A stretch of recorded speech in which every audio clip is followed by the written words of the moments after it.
আসসালামু আলাইকুম আমার প্রাণপ্রিয় বন্ধুরা, সবাই কেমন আছেন? আমি আছি আলহামদুলিল্লাহ। আজকে একটু মাঠে এসেছি, এসে একটা জিনিস খেয়াল করলাম আলুর গাছের। আমি আপনাদেরকে একটু দেখাবো।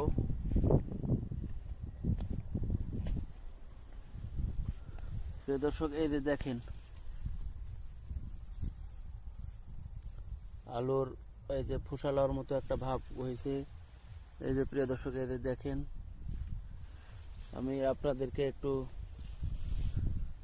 দেখাই আর একটু ভালো করে। এই যে প্রিয় দর্শক দেখেন,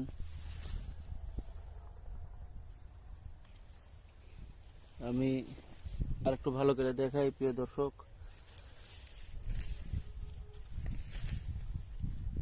এই যে প্রিয় দর্শক, এই যে এটা হচ্ছে, আমি ওই কৃষককে জিজ্ঞেস করেছিলাম, তো উনি বলছিল যে আমি 4 নম্বর সেচে ডিএপি দিয়েছিল। 4 নম্বর সেচে ডিএপি দেওয়ার জন্য আলুতে এরকম হয়ে গেছে। তো আমরা কিন্তু 4 নম্বর সেচে ডিএপি না দেওয়াই ভালো, কারণ কখন কি রোগ চলে আসে বলা যায় না।